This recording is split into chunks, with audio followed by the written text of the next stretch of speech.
Man, thanks for coming on the show. Oh, I'm glad it worked out. I was a little nervous there. Hey, it can always be rescheduled. That's not a big deal. Yep. Or our little buddy Aaron sent you my way. She can't talk enough about you. She really thinks you're just the bee's knees. She's a great gal. I tell you what, definitely has a passion for the outdoors. Well, she's a spitball. You could tell she's a firecracker. That she is. I've only had a chance to get out with her a couple times, and she definitely is. She's she's full of energy. You know what though? All the girls in those women's groups, they all really they know how to have fun. That they do, and that's the key thing about the outdoors is being out there to have fun. Yep, absolutely. If you take it too serious, it loses all of its beauty. That's for sure. Yes, it does. So, Brad, are you a Colorado native? Were you born and raised here? N- Not technically. Okay. I came here when I was 4, so almost, but not officially. You might as well be. You're naturalized by now. Just about. Where did you move from? Kansas City area. Oh, okay. Did your parents move here for work, I assume, or? Yeah, my dad had a job opportunity that came up, so he just couldn't pass it up and fell in love with the state and kept. We stayed in the same house growing up the whole time, and I have a passion for the state as well. Get a chance to go back to Minnesota, which is my second home, usually a couple times a year. So those are the two places that really have a special place in my heart. That's interesting because we just did an interview with a gentleman from Minnesota DNR last week. I was listening to a part of it, and then Uh-huh. I had to turn it off as I was trying to figure out all the audio issues. Yeah, it's really so. I read an article in End Fisherman that he kind of contributed to about how they're trying to manage their bluegill populations, and not a whole lot of people, I don't think, take bluegill seriously. So it really piqued my interest. Yeah, I mean, a lot of states, I think bluegill has been panfish in general. Have kind of been the overlooked fish. Just let people go keep fish and they're good to go, and we don't need to manage them as intensely as we do our larger predatory species. But anymore, with the added fishing pressure, the increased skill level of the anglers, that's kind of becoming a misnomer or a wrong conception. And that people really need to, look at these fisheries and manage them, because if you don't, what you're going to end up with is either too many panfish in there, which stunt the population, or as soon as they hit legal size, they're taken out. And so you're going to end up with just a lot of really small panfish. And I hate to lose the opportunity to fish for panfish because of a lack of management. Well, absolutely, and you've come from a little bit of a different perspective because of your educational background. I feel like. I I come from a very different perspective in that my fishing education started back in 1989 when I went to work for In Fisherman at Camp Oh, Fish in really? Minnesota. Yeah, so I spent 3 summers back in Minnesota teaching people how to fish, and you're there with a group of unbelievably accomplished anglers, and so all we did 10 weeks out of the summer was fish 8 to 16 hours a day. So my knowledge on the fishing side is different than a lot of people. And then, on top of that, I also went on to get a fishery biology degree from CSU, so I have also the scientific background as well. How do you get into a job like in fisherman? I mean, do you happen to bump into somebody on the lake and go, "Hey, buddy, I can catch fish just as good as you," and they're like, "Hey, you should come over and work for us." Actually, I went there as a camper one year, and Uh-huh. I wasn't even thinking about working there. But one of the guys in the cabin with me was from Florida, and he was bound and determined to get a job to work there. And so we kind of buddied up, and there were a few out trips where you go with senior or the older staff members. Mm-hmm. And so we always kind of picked the camp director or someone who was full time staff that would lead to the opportunity of getting a job. And the next summer I got a job and he didn't. So, I and know it's to not be fair to honest, be jealous because you obviously knew what you were doing and you got in there. I'm super jealous. I mean, I've always dreamed about having a job like that, even if it was a brief period of time. it was an amazing job. You know, the closest I can compare it to is probably like a sports team, in that you're with those group of guys, and usually there was one or two female staff members, and for 10 weeks during the summer. So you have that bond like you do with very few other people you'll have in your life. And still to this day, you know, I go fishing with a lot of them, talk to guys. Even yesterday, I talked to one of the guys I worked with back in '91. You know, but we keep in touch. We go out fishing, and it's people who have the passion for fishing, and not just going out and just going fishing, but trying to figure out the puzzle. You know, how do you get better at it? What do you need to do? And I mean, there's a lot of when you surround yourself with people like that, it makes you a better angler. Oh yeah, the competition, because let's face it, no one likes getting skunked in a boat whenever your buddy's slamming them. But That's also true. just proximity. You're right. Just being close to those people, they rub off on you. Was In Fisherman on the forefront of kind of getting out there and educating anglers on being better? Um, Because I feel like it's to an old some degree, publication. the publication, the TV show was on the camp fish side. It actually was started by a group of local anglers in Walker, Minnesota, and it was going for about 8 years or so before fishermen came in and bought it and took it over. So there Mm-hmm. was a group of anglers that kind of started before them. But when it comes to, you know, TV, radio, print publications, um, the Lindner family and In Fisherman was on the cutting edge, and you know they still are with what they're doing with Lindner Media. And I've been lucky enough to be associated with that family for, you know, since '89, working, and been doing several events. We've done some camp fish relaunches, and also a couple of fishing career workshops between myself and Al and Troy Lindner have all kind of been a part of those events. And COVID put a little stop to that. We'll see if they get back up and running when we kind of get back to whatever the new normal is going to be. Yeah, we'll see. Uh, I'm so sick of COVID. But I it's been a think, boom for the fishing industry because people oh, are getting back out and realizing the importance of getting outside. yeah, I mean, I was talking with Al just the other day, and ASA, I don't know if you're familiar with them, the American Sport Fishing Association. They kind of are all the manufacturers in an association. They had a goal of 60 and 60, and they wanted to reach 60 million anglers in 60 months. And they set this a year or two ago. Hmm. They exceeded 70 million anglers or licenses sold with the COVID stuff. So they shot past their goal and their expectation level just in the 1 year based on COVID. And that's why you're seeing a lot of issues trying to get, you know, new tackle, anything from the stores just staying supplied, because manufacturers were not expecting a growth to come anywhere near this fast. And it's a great thing, but you know, it can be a little frustrating if you're looking for one specific item and it's sold out nationwide.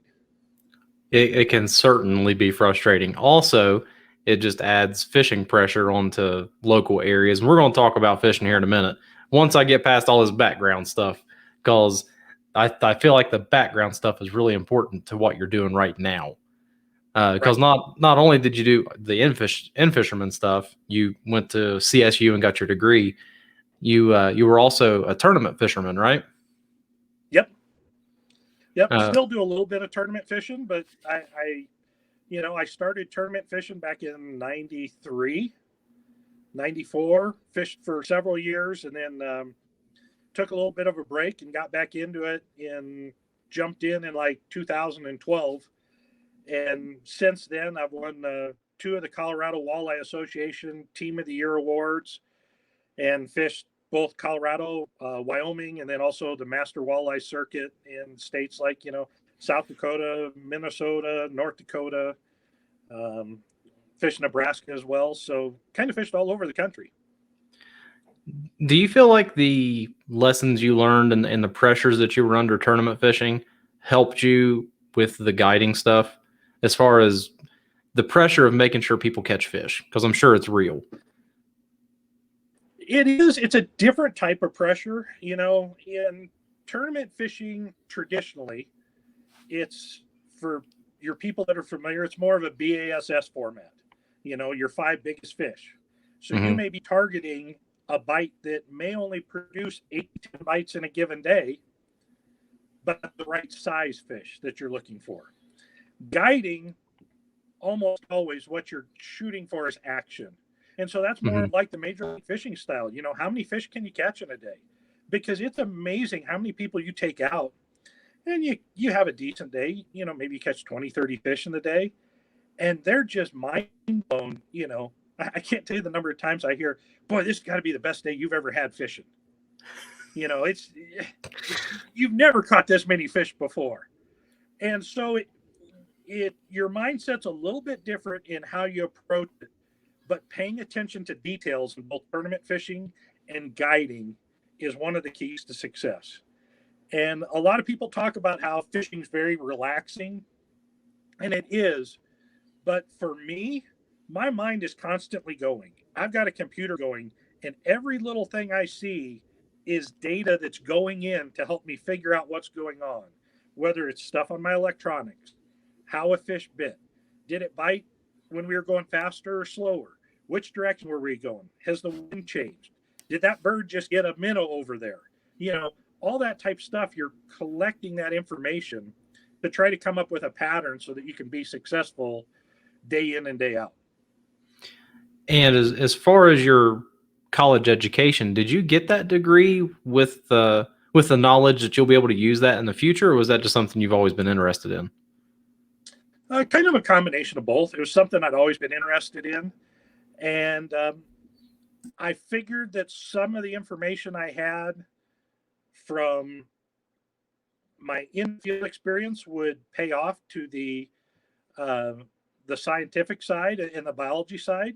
And I think it does. And I think if you pay attention, like I was listening to the guy you had on from Minnesota DNR, and there are people, I talked with my old college professor the other day, and we were talking about, some of the challenges of managing fisheries with all the changes that are going on.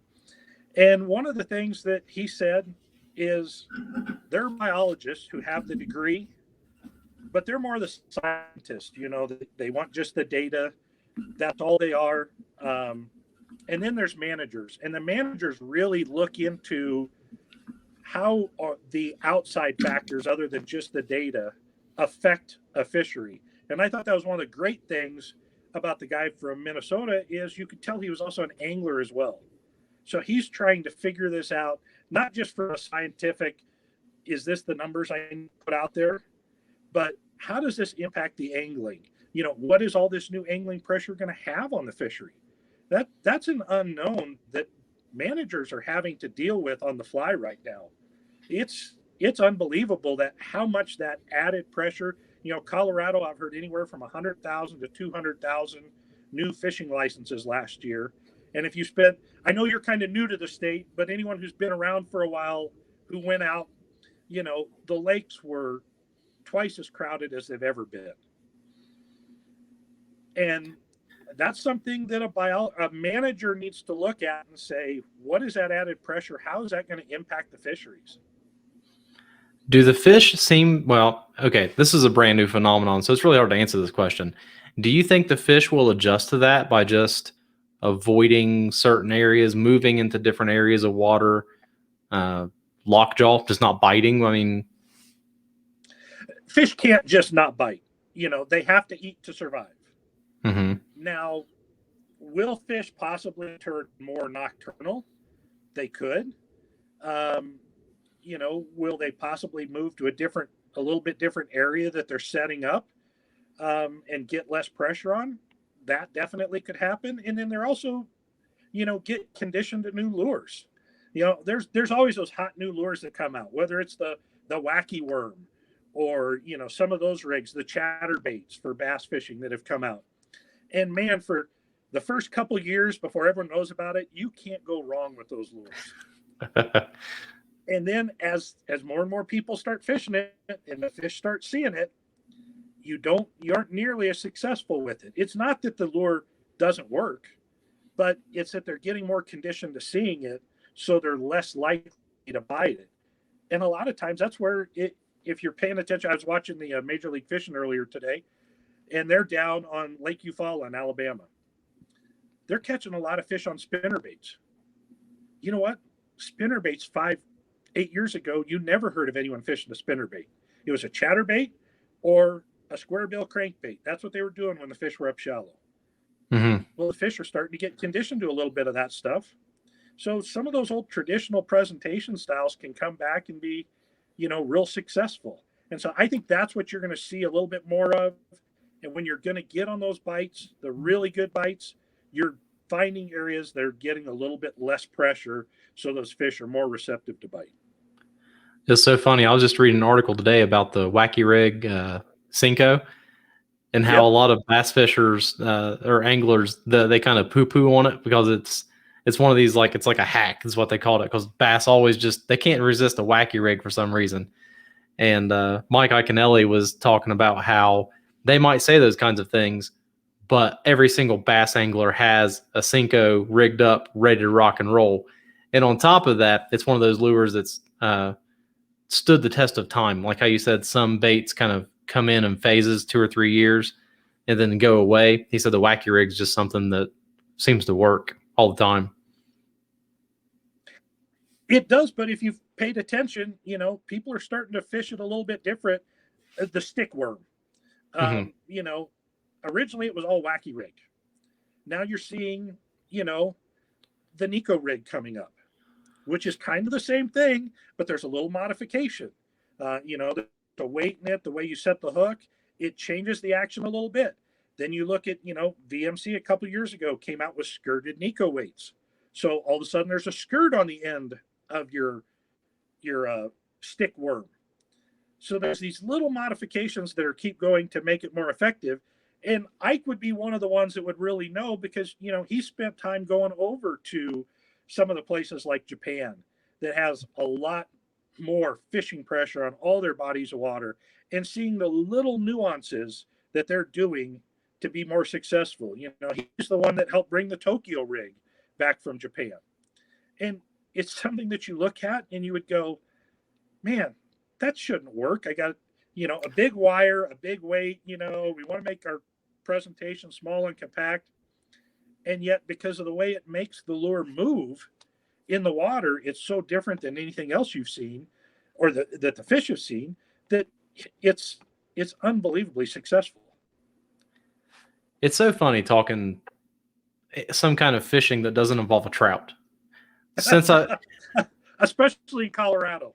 Yeah, everyone has this, preconceived notion that, Colorado, you're going to fly fish and catch trout. Do you fly guide? That's what helped get me to work for In Fisherman, to be honest, is I knew how to fly fish and knew how to tie flies. And so I got hired to work in the classroom where we teach fly tying, fly casting, and rod building. So my knowledge base of that is pretty, I've got a good foundation. I'm not going to say, there's a lot of fly anglers that are a lot better than I am out there. But I probably taught a couple thousand people how to cast a fly rod and go out and catch fish. My thing is I love action. And I don't want to when I go to a mountain stream, I want to get away from the crowds. And so many of the places in Colorado have gotten so crowded anymore that, you're fishing a hole or a run and you look up and there's 3 people on the bank waiting for your spot when you leave. That's not as enjoyable to me. I'd rather go fly fish for bluegill and bass. I just would. You're going to catch a lot more action, and that just is more enjoyable for what I like to do. And that's what I appreciate after looking at your website and your Facebook page. You're targeting all these species like walleye, bass, crappie, panfish, And that's something I really didn't understand when I moved here. Apparently, there's a lot of good walleye fishing around. Yeah, I mean, in Colorado, walleye is the number 2 fish, the second most popular fish in the state. And you may not know this, but Colorado stocks the second most walleye of any state in the nation, only behind Minnesota. I had no idea. You're right. Yeah, this year they're shooting for, I think it's 128 million eggs to be stocked. But on an average year, they shoot to take about 160 million eggs in spawn. And last year they didn't. They weren't able to spawn, but for a couple days. And so most of the spawning takes place in 3 lakes: Chatfield, Cherry Creek, and Pueblo. Mm-hmm. And that's the reason those lakes have an 18-inch minimum, because they want to make sure that they get the walleye through 1 to 2 spawns before they can be harvested. So that's continuing the population by making sure that those populations stay in the body of water. So last year, the little bit of spawning that they did stocked those 3 lakes, but none of the other lakes in Colorado have been stocked. And I'll tell you, that's a concern a lot of anglers have right now is, all of our lakes are missing this year class. And there have been people that are, trying to talk to Parks and Wildlife about reducing the bag limit, even if it's for 3 or 4 years, because when you're completely missing a year class, it's one thing if it's 1 or 2 lakes, but when it's all the walleye lakes in the state, it's going to put added pressure on those other year classes. So you're going to see you could potentially see a big dip in the fishing quality and quantity that you're going to see over the next, 3 to 5 years.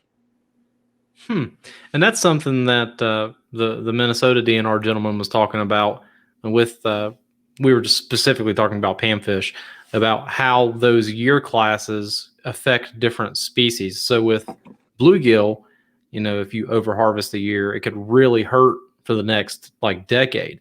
But crappies Right. tend to be more tolerant to that. So are Yeah, walleye and the same way? well, in Colorado, we only have 2 lakes that really have a decent naturally reproducing population. That's Carter and Horsetooth. Mm-hmm. And so because all the lakes rely on the stocking, you aren't going to have any reproduction going on, or very minimal. It's on the scientific side, this is going to be real interesting to see, because if they do show that there is a year class, maybe there is more reproduction than we're aware of going on. But historically, it's all been through stocking. So missing a year class isn't as important. Like if you miss a year class of bluegills, that affects the reproduction. Since there is no reproduction, and hopefully all these lakes will get stocked this coming year, then we're just missing that one. But what it does is it creates the added pressure on those other year classes. So that's where it hurts the fishery. Okay. And obviously, you've spent a lot of time fishing the Front Range. Do you have favorite lakes? Like I've been to Carter a couple times. I haven't really got a chance to fish it. I've been to Horsetooth a couple times, but we've been really hitting Boyd pretty hard. Along the North Front Range, probably 2 of my favorite. If I'm looking for walleye, I'm going to say Boyd and Union. If you've never been to Union, that's another good one down by Longmont. But Boyd would be my favorite. If you're looking out on the Northeast Plains, probably my favorite is Sterling, just because it has a lot of structure, a lot of coves. You can kind of get away from people, and there's enough stuff in there that once you develop a pattern, you can find multiple places in the lake that have the same thing. So you can really run a pattern. Then you go down to the southern part of the state. Pueblo is a fantastic walleye fishery. Now, if you're talking panfish, that's a little different. Horsetooth is starting to get some good bluegill in it.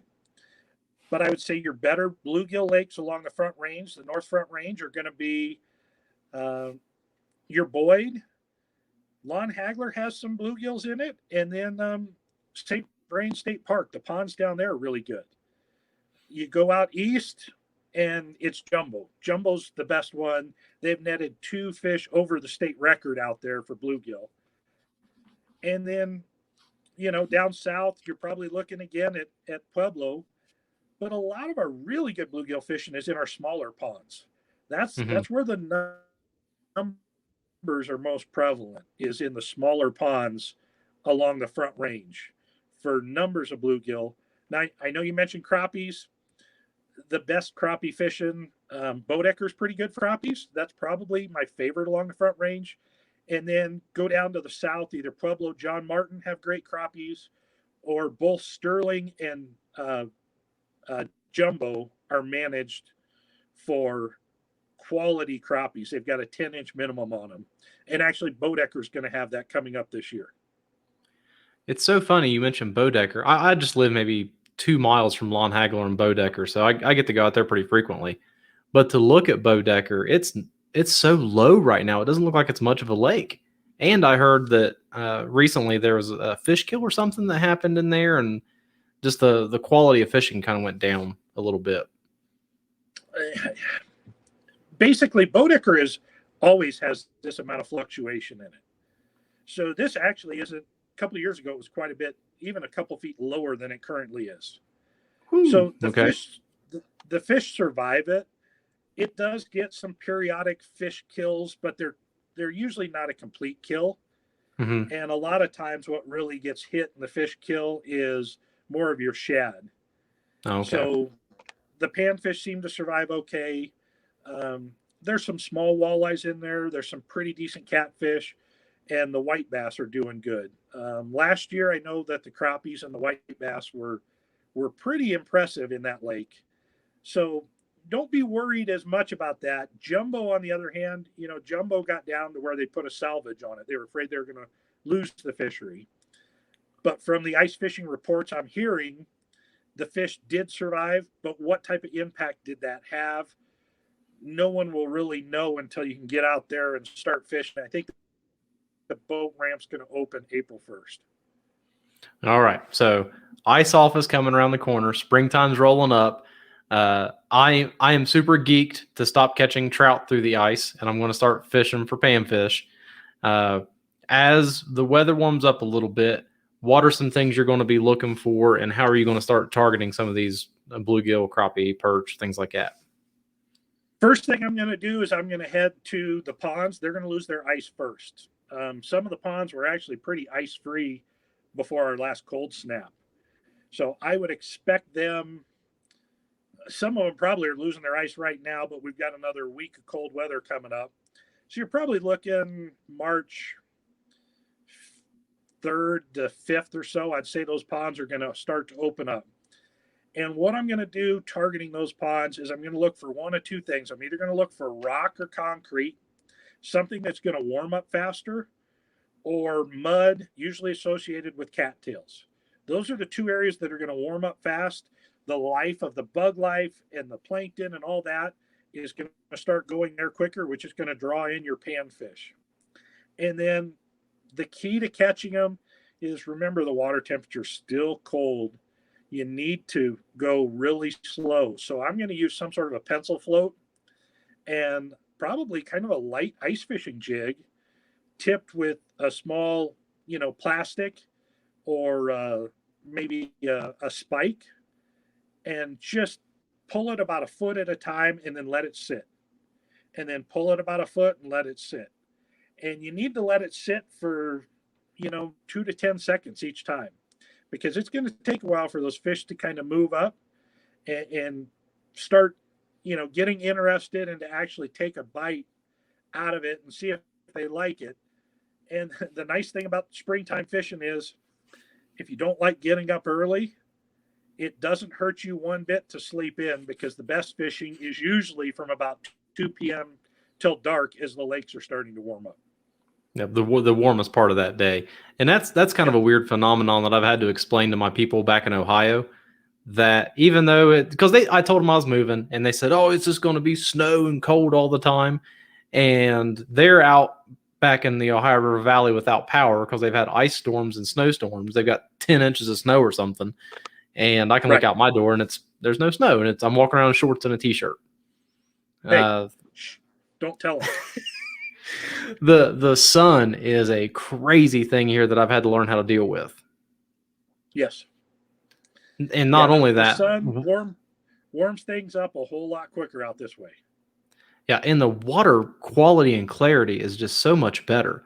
And I've back in Ohio, I fished a couple of areas that had some really like what I call gin clear water, and you could tell that those fish acted so much different. Do you have the same problem here? Are those fish kind of spooky when the water's that clear? Um, they can be a little bit, but I grew up fishing this, so I don't think of it nearly as much. And you also have to go compare it to Minnesota, where a lot of the lakes back there have 16-foot visibility. Ooh, So okay. us having 4 foot, 3-4 foot of visibility, that's not gin clear, but it may be gin clear compared to what you're used to fishing.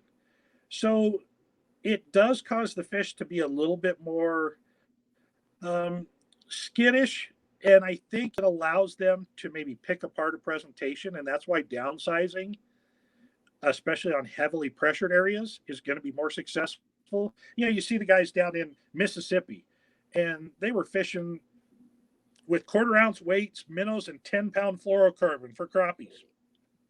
Oh, geez. You wouldn't catch me with anything above 4-pound test here when I'm fishing panfish, and a lot of times I'm fishing 2. But down there, I don't think those fish can see 2 inches in front of them. I've just started recently using some 2 pound mono, and boy, let me tell you, it makes a world of difference. Yeah, it does. It not only in how far you can cast, in the action of the bait, and the number of bites you're going to get.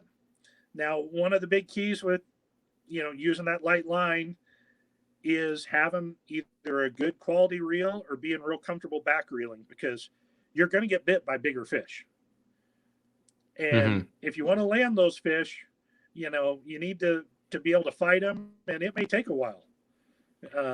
I can tell you, I was out at Lone Tree, which was a great fishery that we lost just a few years ago to the public, and I was fishing with my dad for crappies, and it was either 4-pound nano braid or 2-pound fluoro on, and we're fishing over top of weeds, and I hooked into probably an 8 to 10-pound wiper, and Whoo. that fish was just screaming my drag.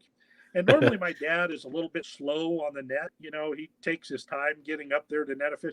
He heard that drag running, and he was like Carl Lewis, jumping up there and sat there with the net ready to go. And I looked at him and I'm like, you go back to fishing, because it's going to be at least 5 minutes before we even see this fish. Oh, And shoot. it was probably about 6 or 7 minutes before that got that fish in and landed it. Man, that's another kind of funny thing around here. To me, it almost feels like you don't know what you're really going to hook into when you're fishing. I've had a couple fish, uh, you know, bass fishing up at Lon Hagler. I hook them and they break my line. I don't even know what it was. It happened Northern to me pike. twice. Is that what that was? Yep, That big makes me northern even pike more before. sad. Yep. Like at the Um, time, I wasn't mad. I just kind of sat there in my kayak. I was like, "Ah, man, that just happened." But now that I know I could have had a pike on there, yeah, now I'm mad. yeah, I was out with Terry Wickstrom, and he does a local outdoor radio show, had a TV show for a long time. And Terry and I have known each other for 20 years. And we decided we were going to go out fishing one afternoon to Lon Hagler. And this would have been, I don't know, 5, 7 years ago. And he's from Minnesota, and we weren't real seriously fishing. We were as much just out to catch up as we were fishing. And we each got kind of broke off, and Terry was like, well, I haven't changed my line this year. Maybe my line's old. And I looked at him. I'm like, man, if I didn't know any better, if I was back in Minnesota, I'd say we got bit off. And CPW hadn't mentioned anything about stocking tiger muskies or northern in there. And finally, I landed one of them. And all of a sudden, the light went on as exactly what had happened with the other two. Because you feel the bite, you feel the thump, you set the hook, and snap, it's gone. Yeah. And so we got a good look at it, and I called the biologist, and he tried to claim they had put tiger muskies in there. But I called his bluff. I said, I've done enough with, I've got the same degree hanging on my wall, and that was not a tiger muskie. So he But did admit there were some northern pike put in there. And last summer I was out there in late August and I was I was having a few fish miss a chatterbait or hitting it real hard, and I wasn't getting hooks in them. And I finally switched over to a spinner bait, and I got 5 pike in just a little over an hour, with the biggest one being a little over 30 inches. So there's still a reasonable number of pike in that lake. Well, I guess I have 2 missions this year. I want to catch a pike, and my other mission is I'm going to catch a carp on the fly rod. I really want to catch one. There's an old book out there called Carp on a Fly. Mm-hmm. And it was written by a guy by the name of Barry Reynolds, and Barry's a local to Denver area. That is kind of the book to read on fly fishing for carp. And so I would tell you to find that, whether you have to go pick up a used copy. I don't know if it's still in print, but that's the book that will teach you what you need to do, because carp can be a real challenging species to catch just in general, but particularly on a fly rod. Oh, for sure. I've got some people coming on the show that I want to talk about. I want to pick their brains a little bit. And I've been tying some flies. I've been looking up some carp patterns. So come summertime, I'm going to be ready for some of those mud donkeys. Well, don't forget and I don't know if they have a technical name for it, but just some white, fluffy, some sort of hackle type stuff that's going to float real good. Because when the cotton trees start blooming and that cotton starts sitting on the water, those carp will be feeding on that. Really? And so, oh yeah. Okay. Yep. Man, carp are so weird. I don't get them. There's the weird fish. I don't know. They are, but I tell you what, they're fun to catch. Have you ever thought about guiding for those? I've thought about it. I've got an opportunity, a place that people could fly fish for carp on a ditch when it's clean. Mm-hmm. And so I invite a few friends up. I know Erin's wanting to get up here and do some fly fishing for carp. And so I'm sure she'll get up to do a little bit with a couple of her friends. But I just haven't really targeted carp. If we start catching them, they're enough fun, we'll keep going after them. But I never really have targeted them in any of the guide trips that I've run. Well, before Erin goes fly fishing for a carp, you should make her fly fish for bluegill, because for some reason she doesn't like them. Oh, I know. And there'll be some sort of punishment that she'll have to have, for her anti-bluegill comments. And actually, I do have a pond that's full of bluegills. So maybe what I'll do is I'll let, a couple of the other people that I'm sure would be coming up with her, they can go fly fish for carp, but Erin can't until she's caught 15 bluegills out of the pond. We'll make her pay her punishment by catching bluegills. The people that you take out and guide, earlier you mentioned, like, they get into a spot of 30 fish and they just freak out. Does it matter what they're fishing for? Because you guide for walleye, bluegill, and bass, right? I guide for largemouth, smallmouth, white bass, walleye, saugeye, kind of the same. Now that I've got lawn haggler, I'm going to add northern pike to it. Crappie, bluegill. I'll do a little bit of catfish, and if someone wants to catch trout on the plains, I'll do that. So pretty much all the warm and cool water species along the plains that I guide for. On a typical trip, I'll talk to the clients beforehand and find out if either they have a specific thing they want to target, or a body of water they want to target. And a lot of times people say no, they just want to catch fish. And then it's a matter of finding whatever I think is going to be the best presentation to get as many bites as possible. Because sometimes, last summer I had a mother with 2 daughters, and the daughters hadn't ever really fished in their life. They'd been out once when they both were teenagers. They'd been out once when they were about 8 years old and had a bad experience.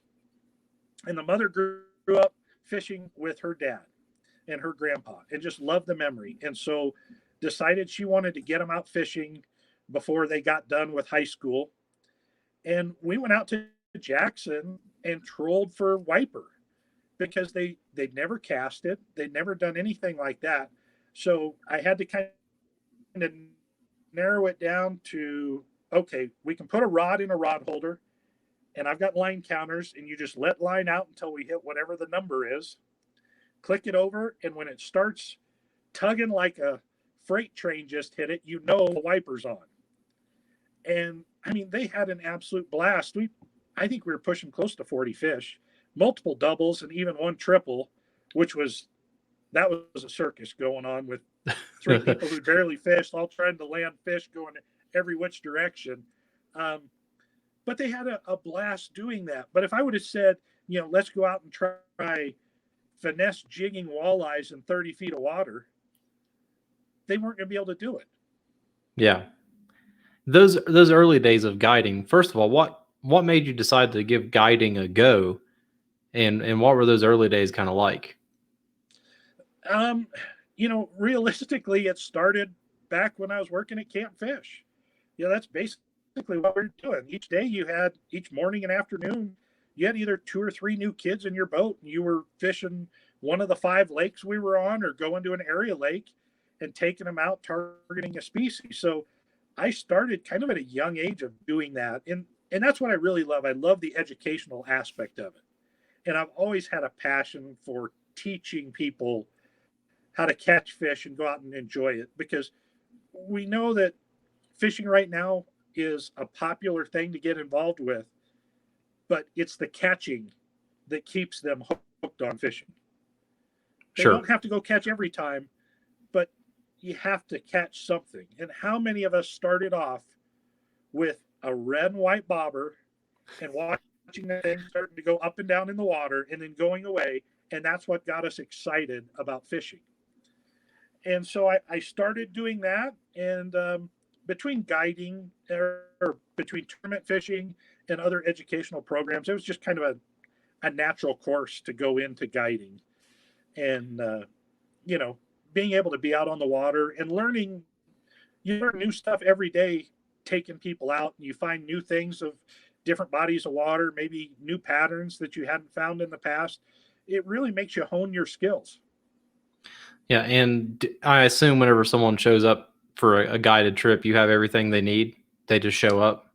Yeah, with the COVID situation, I used to supply drinks, but I'm not supplying drinks. Basically, you bring your own drinks and snacks, your fishing license, your personal clothing, and like sunscreen. And other than that, I've got everything provided for you. And if you want to bring your own rod, maybe you've got a favorite rod, or grandpa gave you a lure and you want to catch another fish on it, that's fine. But most people, it's 1 out of every 5 might bring a little something along with them fishing wise. Mm-hmm. And the nice thing is I try to keep up with the best quality stuff out there, so you're able to try maybe some new rods, new reels, new fishing line, and get to experience things that you're not familiar with. And we'll stick with panfish. What's your rod and reel setup? You mentioned downsizing, going light. I assume you're using a 1,000 size reel, 7-foot rod, 1,000 something to like an that. ultralight size reel. I'm typically either using 2 to 4 pound like Suffolk's Advantage mono, or the one that I really like if I'm in the trees is I go with the 4 pound Suffolk's Nano Braid. That's unbelievably strong, and with those light panfish jigs, it will actually straighten those hooks out usually before it breaks. So all I have to do is take a pair of pliers and turn them back over, and you're back fishing instead of tying on. And the less time I have to spend tying on lures when I'm guiding, the better day that it is. Oh, 100%. And yeah. And then I like to personally, when you look at an ultralight, I like anytime you're pan fishing, I think the biggest reason that panfish get a bad rap is because people go and pan fish with catfish rods. That a panfish barely even moves the tip of the rod. But if you use an ultralight, the amount of fight they put up per inch is unbelievable. I mean, those things, they never give up. And so I'm usually using an ultralight to a light rod in a 6 foot. My preference is 6'6" to 7 foot. but if you aren't comfortable casting, you can go down to a 6 foot. If you want to be real accurate, some people use 5'6", but I usually like 6 foot at the smallest size.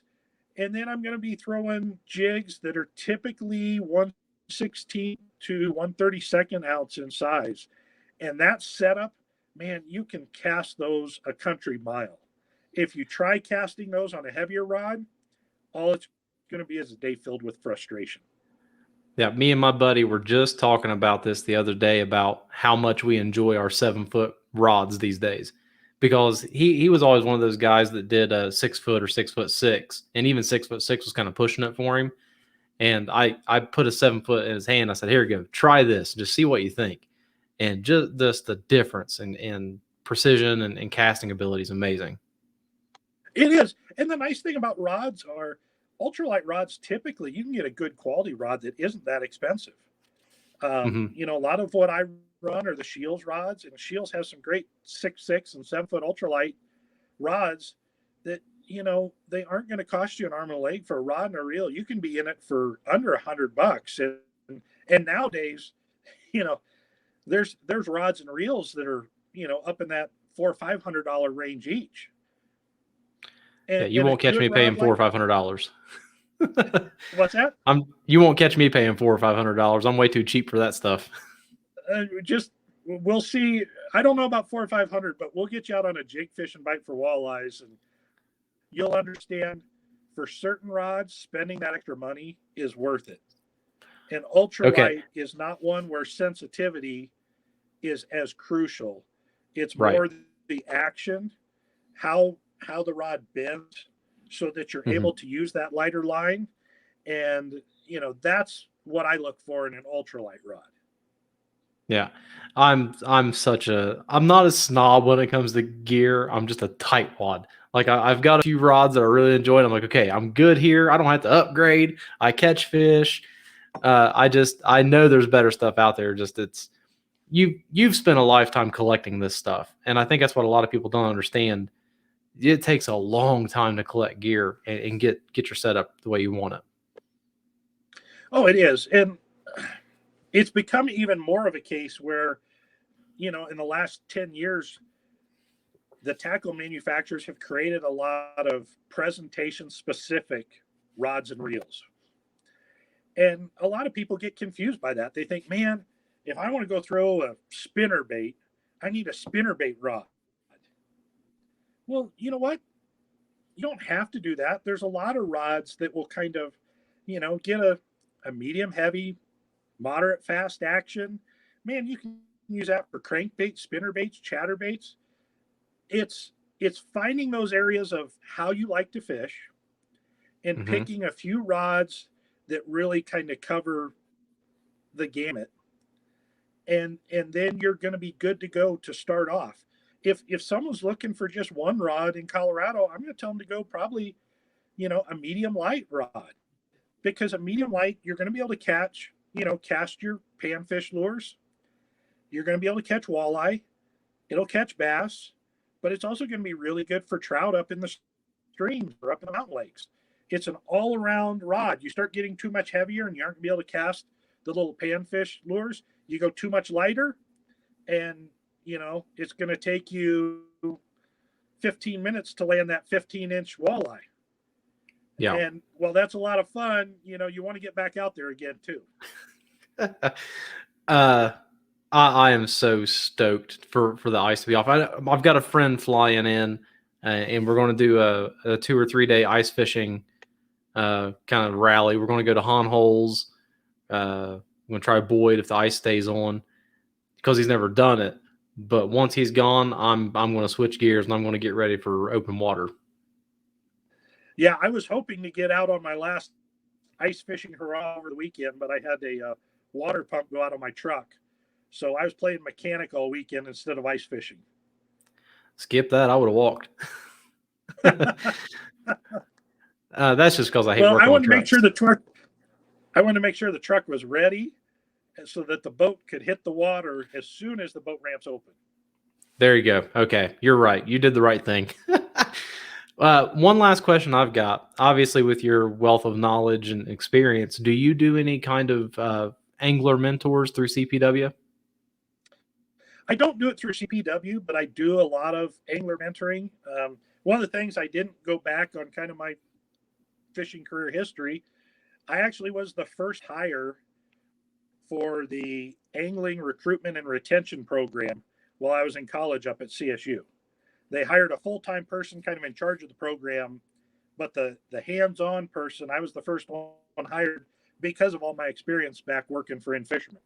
So I helped for a year kind of develop the program down there in the Denver metro area, getting a lot of the inner city kids introduced to fishing and narrowing the program down, because what we did at Camp Fish turned into what was called Pathways to Fishing, if you're ever familiar with that program.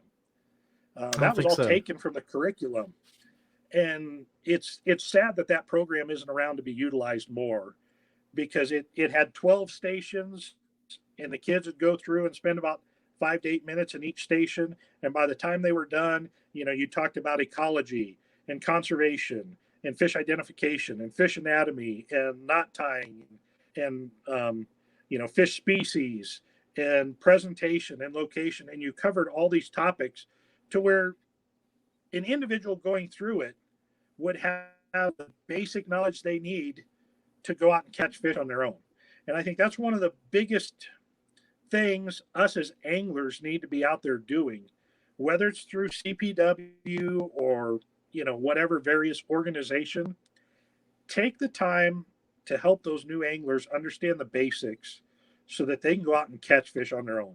Don't do everything for them. Instead of tying on the lure for them, sit down with them and show them how to tie the knot.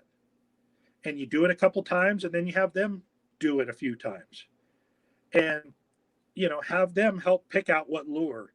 And if it's the wrong lure, just say, okay, we're going fishing for bluegill. We don't need to be throwing a Zara spook. Right. You want to use stuff that's the right size and the right situation. Or right now when ice comes off, one of my favorite bass lures is a shad wrap. Well, you could pick other crankbaits, a DT20 that's going to dive 20 feet deep. Great. You know what? Fantastic. But the bass aren't going to be down there, and the action of that lure is not going to be what the fish are looking for. That's more of a late summer, when the fish are more active. But the tight wiggle and the tight action of a shad wrap, it works great right during that cold water period. So you may say, oh, they want to go throw a crankbait, and they pick the wrong one, but you steer them and say, okay, here's the reason this one works better at this other time of the year. Why don't you use this one instead? Because it's going to be more productive. Do you feel like that approach to teaching someone, not just angling, but any kind of outdoor recreation activity, does it lead to that person sticking with that activity for a long period of time versus 100%. someone who just gets, yeah, because if you just show someone and say, here, go do this, it doesn't build that intrigue and curiosity. Yeah. And I think the hands-on learning is a lot better. Now I can't tell you the number of people I talk to that their fishing knowledge has come exclusively from YouTube. There's And a lot of them out there. YouTube is a great resource to learn new things, but it doesn't beat the hands-on.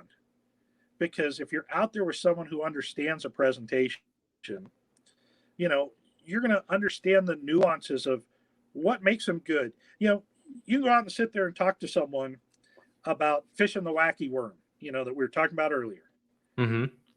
But how many people realize that probably 70% of the bites that you're going to get fishing a wacky worm, you're never going to feel? Yep. It's all That's watching true. the line, seeing that line move, seeing that twitch happen, and trying to explain that on a computer is so much more difficult than if you're in person. Because how often have you been throwing a bait, whether it's a wacky worm or a jig in plastic for crappies, and all of a sudden, or take a pencil float for crappies, the float doesn't go down, but all of a sudden it's going sideways. And people go, you're like, you have a bite? And they're like, no, my bobber hasn't gone down. My float hasn't gone down. No, you have a bite. It's going sideways. That fish is taking it with it. And all of a sudden it clicks and they go, oh, well, wait a minute. I had 3 others like that. Yep. And the best way for me to learn that stuff is by fishing with a better angler. And I've been privileged enough to fish with a lot of great anglers. A prime example was I was helping with a kids fishing event run by a group called Fishing for Life out of Minnesota in the Brainerd area. And I never fished Brainerd, but I worked at camp with a few of the instructors. So I wanted to do a little pre-fishing, and it happened that Al Linner had an afternoon off, and he said, hey, let's go out and fish this lake. I haven't been there, and I'll show you how to catch some fish on it. So I went out there, and I'm in the front of the boat. Al's in the back of the boat. Mm-hmm. And granted, he knows the lake, and because we were in my boat, and he's catching maybe 2 to 1 of what I'm catching, maybe even 3 to 1. And I start paying attention, and we're fishing a hump out on the middle of the lake, and I'm bombing my lure way up at the top of the hump and fishing it all the way back. Well, Al figured out in the first 3 fish that the fish were on the cabbage. We're in about 18 feet of water. The cabbage was from 12 to 16. He's throwing his lure out to about 11 feet, fishing it back to 16, reeling it right back in, and doing a bunch of short casts. Well, he's getting 2 to 3 casts in the amount of time my 1 cast is taking to get in. He never said anything to me about that. But by observation, I picked that up and I went, oh, wait a minute. And every once in a while, we both go bomb one up there just to see if there was a fish up higher that maybe we were missing. But as we both started really focusing in on where the active fish were, our catch rate increased. And you don't learn that stuff unless you're out there fishing with an angler is better than you. And that doesn't mean that an angler is better than you all around. You pick up tips from everyone, Sure. Just little things from people about how they do a retrieve or, what different presentation or cast they're doing. And so you have to be open and receptive to all that type of stuff. As a man, you have to kind of check your pride and just go, okay, I'm not right. I'm not doing it right. This guy is. Just got to start mimicking them. That's it, and trying.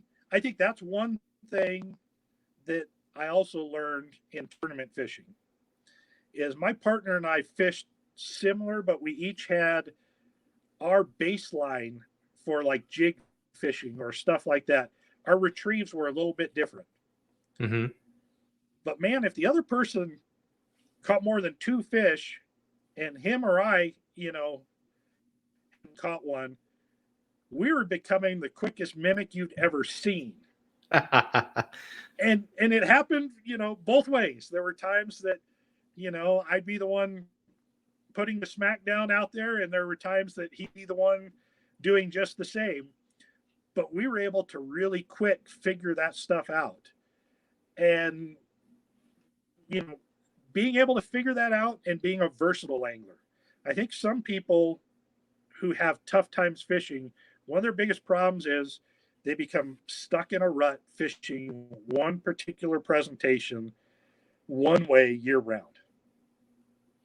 I suffer from that. Guilty as charged. we all do. I mean, there's times that I go to a lake and I'm bound and determined I am going to catch a fish on this one thing.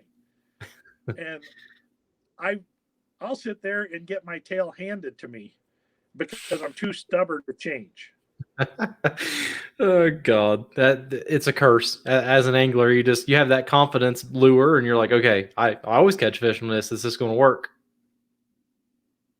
Yeah, and if it's a tough bite, always go to your confidence lure because that's the lure you're going to fish most effectively if you're only getting a few bites. But one thing that I would tell you, that if you get on a good bite and you're wanting to learn a new presentation style, that's the time to switch it up. If your favorite thing is throwing a beetle spin to catch crappies, and you're out there catching crap and you're catching one on every cast, and you're like, man, I want to figure out how to throw a marabou jig and catch crappies. Do it. Well, that's the time to do it, when the bite's happening, because it takes 20 or 30 fish, maybe even 40 fish, catching them on a presentation to where you really start to understand how that presentation works and build that confidence level up.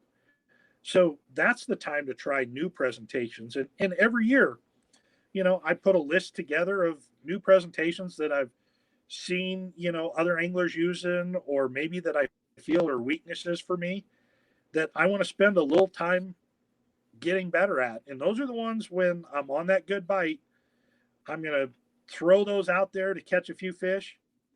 And it's better if you've got someone fishing in the boat with you, and maybe that person stays with the presentation that's still catching fish, so that you have the confidence to know, yep, the fish are still here. It's not that the fish left. I just have to figure out how to make them bite. What do I need to do to make them want to eat this? Right. Brad, I could sit here and talk to you for another 4 or 5 hours about fishing, but I've got children that I got to go pick up here soon. So for anyone who might be interested in Colorado in booking a guide trip with you, what's the best way to reach you? You can find me on Facebook at Brad Petersen Outdoors, or, just give me a call, 303-829-3998. I'm happy to, help line up a trip or get you information to help you go out and catch some more fish this summer. Fantastic. Brad, thanks for spending time talking to me about fishing a little bit, and hopefully we'll run into each other on the water this year. That sounds good. I look forward to it. All right, Brad, appreciate it, man. Have a good one.